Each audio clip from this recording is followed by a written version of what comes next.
What is going on, guys?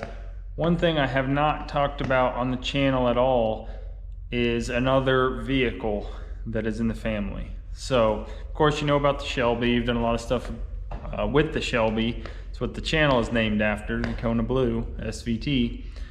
But I've also got a 2001 Bullitt. So if anyone's familiar with the Bullitts, you know exactly what I'm talking about. I actually bought that car 7 or 8 years ago.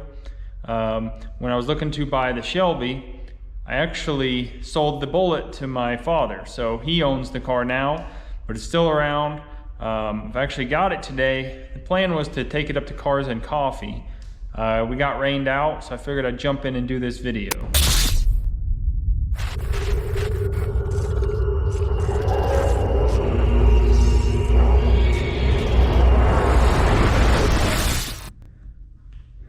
So here is the Bullitt, 2001 dark Highland green. Once again, bought this car 7 or 8 years ago. Super low mileage car. I think it's still only got about 52,000 miles on it. Looks really good sitting next to the Shelby. We're gonna walk through what is different about the New Edge Bullitt. There were some definite differences between this car and the standard GT. We're going to start with a few of the obvious. First is going to be the wheels. So these are the Bullitt style wheels. They were trying to make it look like the Bullitt from the movie. That was kind of how they modeled these. Now, these are actually 18-inch wheels. The car came with 17s. So these are actually 18s with a little deeper dish to them. Look really good, but they are still mimicking that same style. The next thing, appearance-wise, you might notice is the back pillar window here. So on a GT, this basically just comes straight down, whereas on the Bullitt, it's actually molded a little different and comes back forward. It's a little subtle thing, but it really does make the car look better. Of course, the color of the car, this is dark Highland green. This is the same color as the movie car. The 2001, they offered dark Highland green, black, and a true blue. Now, while we're looking at the appearances, we can also come down and look at these rocker panels. So these rockers are actually smooth, whereas on a GT, you're gonna have a ridge that comes out here. So these are really similar actually to the Cobras, the 0304 Cobra rockers. But another thing that was different with the Bullitt was these mud flaps. These were only put on the Bullitt. This car still has both mud flaps, which is kind of remarkable. A lot of these cars have, been, run over something in the road or bottomed out and actually break those mud flaps, and those are not available anymore. Then if we turn around and look here, we've actually got just a flat piece here. On the GTs, they stuck out a little further and had a little plastic insert to make it look like a scoop. They did away with that on the Bullitt. Now, if anyone's familiar with the GTs, they've got a fog light here, both sides. The Bullitt does not have the fog lights. That was just a factory delete.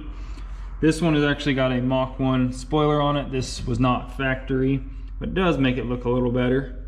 Now, this is another thing that's custom to this car, which is the Bullitt emblem is something that I custom made, had custom made. It was actually a gift from my dad. These cars, though, they came out with the corral, is what they call this, all the way around. It's all blacked out. On a GT, this is going to be chrome, and you're going to have the Mustang in it. But on, like I said, once again on the Bullitts, this was all blacked out. The thing that's probably most popular and famous about the Bullitts, especially the New Edge, was they did not come with the spoiler. So all the GTs, all the other cars, all had a spoiler. The Bullitts do not, which I think gives it a phenomenal look. Now, we can also look here. It's got a Bullitt logo right there on the trunk as well. Another cool accent the Bullitt had was the brushed aluminum looking fuel door cap. Now the final appearance thing I'm going to talk about is the exhaust tips. On a GT, they're just regular, just cut. These are actually rolled, kind of have a stainless look to them. When we talk about the performance of the Bullitt, I'll get into the suspension, the brakes, the engine, then we'll jump into the interior. But the first thing I'm going to talk about is the brakes. So, appearance-wise, these are actually red calipers with the Mustang logo on them. Now, these were the same brakes that were used in the Cobras. So these did have upgraded brakes compared to just the standard GT as well. Same thing on the back. You got those red calipers. As far as suspension goes, these actually had 600-pound springs in them compared to the, I think, 450 on the GT. These cars were also 3/4 of an inch lower than the standard GT. Now this specific car has actually been lowered a little bit further with some lowering springs, but they were actually lower than the standard GT brand new out of the box. The Bullitt also had specifically tuned shocks. So the shocks on the Bullitt were specific to the car versus the regular GTs. And then it also has beefier sway bars underneath it compared to the standard. Now, when we talk about the engine itself, you still have that 4.6 single overhead cam motor. This one actually has a different intake setup on it. That's not factory. Same thing with this chrome radiator cover. It's not factory. But what they did different was this intake. This intake is specific to the Bullitt compared to the GT. Gives it a little more power. Initially, Ford, it's kind of interesting, said this engine would make 275 horsepower. Then they actually pulled that back and said it was 265, which on paper is only 5 horsepower more than the GT in 2001 made. There's some debate on that, on whether it really did make the 275 or not. But they also changed the pulley size on the alternator and the water pump. I assume the idea behind that was kind of the same concept as having underdrive pulleys, be able to get a little more power out of that engine. Along with the different intake is also a dual blade throttle body, which is a little larger than the GT's single blade that they had in 2001. Now, cool thing about this car specifically is it is actually signed by Art Hyde, Team Mustang 5 of 2003. So what that is Art Hyde was a guy that was on the Mustang team at Ford when they built this car. And the previous owner of this car actually ran into this guy at a car show and had him sign the car. That was back in 2003. So the car was only a couple years old then. It's still there. Pretty cool story. Now, if we actually come over to this side, there's actually a Bullitt sticker here on the strut tower. That actually, each Bullitt was serialized. So this car is actually 1339, and that's what this holographic sticker is. So if you're ever looking at a Bullitt, that's one way you can tell if it is a true Bullitt or somebody's just tried to mimic it. Another performance thing they did on the Bullitt, I talked about how the exhaust tip here is rolled, but this exhaust is also 20% more free flowing than a GT would be. Gives it a little bit different sound.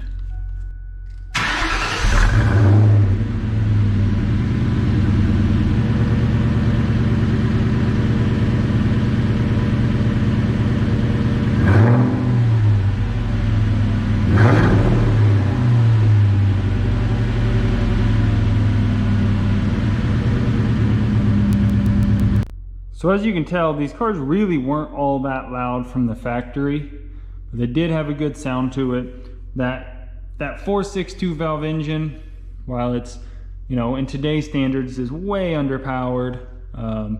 These cars are slow compared to anything new, but man, do they sound good. Now, when we look at the interior of this car, this one has got some things that have been added over the years that I really think set it off. But a lot of it is not factory, that wouldn't have come on a Bullitt. So I'll walk you through which of these options came on the cars and which of them have been added.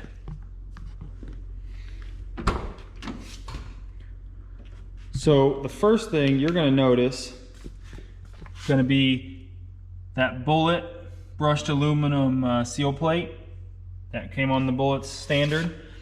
These seats are actually really great. So they give you that bolstered seat that you would see in the Cobras and the Machs and things later on, but it's got its own stitching pattern. So these seats, at least the pattern and the design of them, is unique to only the Bullitt. Now, some of this other stuff, these paint matched pieces that you'll see throughout the car, those are not factory, those are something that were added. Same thing with all the machined buttons and things like that you'll see.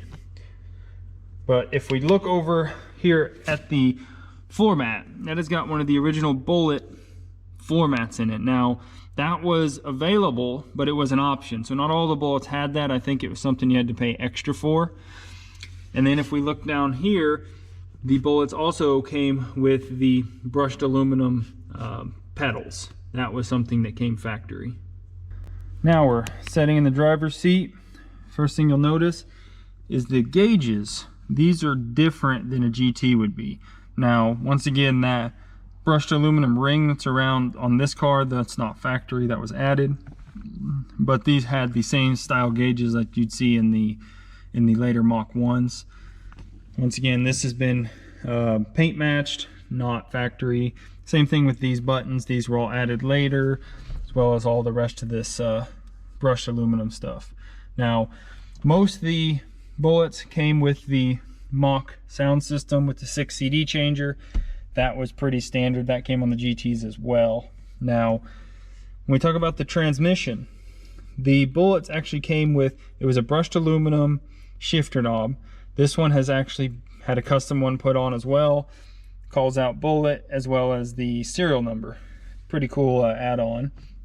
But these cars came with the Tremec 3650 transmission, which I don't know exactly when that transition happened, but I know the Bullitt was one of the first ones to get it. The later GTs got it as well, but any GT prior to that did not have that transmission. It is a little smoother, little quieter transmission.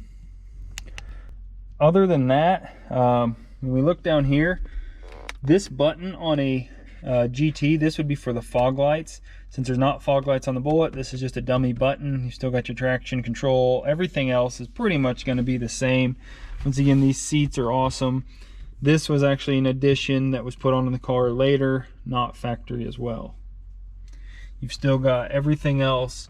It's pretty much going to be the same as that new Edge body style Mustang would have had. Production numbers on the Bullitt. So this was a limited production car. They only made it for 2001. There were 3,041 of these green Bullitts made. There were 1,819 of the black Bullitts, and then 722 of the true blue Bullitt. Now, the true blue is going to be the one that's the most rare, but in my opinion, if you're going to get a Bullitt, it's got to be dark Highland green. So that is a quick rundown on what is unique about a Bullitt versus just a regular GT in 2001. Now, they built these cars again in 08, 09, and then again in 1920. So those ones are a little bit different. They did a few things different. If you like the Bullitt though, be sure to like this video. The more likes I get, comment down below. Tell me, do you want to see more videos with the Bullitt? Do you want to see more videos with the Shelby? Let me know. Drop it down in the comments below. I'll catch you guys next time.